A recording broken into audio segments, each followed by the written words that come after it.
Bismillahirrahmanirrahim. English grade 6 grammar portion. Now we are going to study about the grammar portion of this book, which is mentioned in your workbook from page number 5 to 8. First of all, we have to know about the noun and its types.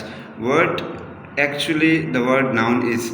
A noun is a naming word which specially refer to a name of a person, place, thing, or it can be some idea or it can be some feeling. For example, the name of a person like Ali, Ahmed, Usman, and name of a place like Lahore, Islamabad, and it can be a feeling like hate, love, like death. It can be something. So here are some types of noun which are mentioned in your workbook.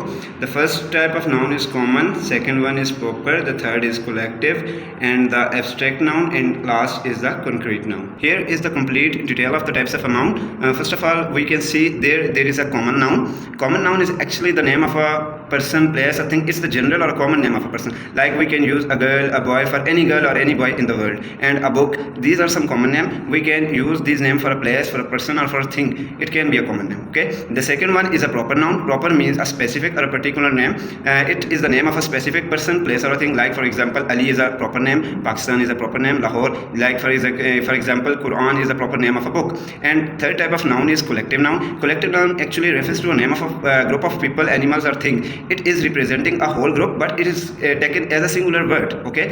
For example, flock of birds. It can be a flock of birds is a group of birds, but we use it as a singular noun, and it is a collective noun. Like class is consist of many students. Likewise, family is also a collective noun, which is consistent of many members of a family. Here is the fourth type of a noun, abstract noun. Abstract noun actually refers to a feeling, quality, or idea. And we can say that it is a noun which doesn't have its physical appearance. With the noun to which we cannot see or touch. For example, happiness, for example, honesty, kindness. These are the nouns which are actually the feeling. These are not actually the physical bodies or the physical entities. These are feelings which we can feel. These are known as abstract noun. Happiness, honesty, kindness, love, hate, death. These are actually the abstract nouns. The next and the last type of noun is concrete noun. It is totally opposite to the abstract noun. Concrete noun are the noun which have some physical appearance to which we can touch and we can feel. We can touch and we can see. For example, tiger, apple, table. These are the nouns which has some physical appearances and we can see them. These are all the types of noun. Hope so you will understand it very well. And there is the exercise which is given in your workbook. You have to complete it by yourself and grab the concept from this video and try to solve the exercise by yourself. The next topic mentioned in your workbook on the next page is sentence patterns. In this topic we are going to know about the sentence pattern, how sentence is consisted. So actually sentence has three basic parts. The first part is subject, the second part is object, verb, and the third part is the object.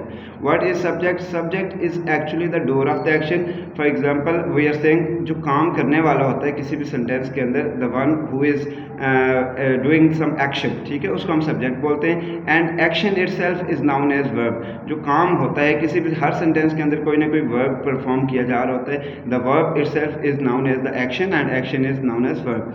So object is the receiver of the action, the one which receives the action. For example, we can see here in the example, first example, he plays hockey. Here the word he is the subject of the sentence, plays is the verb, hockey is the object. He is performing some action, so he is subject. Play is actually the verb which is the action, it is known as verb, and hockey is the receiver of the action on which the some action is performed, so it is the object of this sentence. Likewise, in the second sentence you can see she cooks food. She is subject, cooks is verb, and food is object of the sentence. The exercise for this topic is also given in your workbook. You have to do it by yourself. Grab the concept from here and do it by yourself. Okay, the next topic is homophones, which is mentioned in your workbook. First of all, we have to know about the concept of homophone, what homophones are actually means. Word homophone is a word which is used to refer a word that have the same sound but they have different meaning. There are some words in English language which have same sounding pattern but they have the different meaning. For example, you can see here in the example 8 and 8. They both have different spelling. 8 is EIGIT and ate, ATE. Ate is the meaning of ate is number 8, and the meaning of ate to eat something. For example, this is the second form of eat.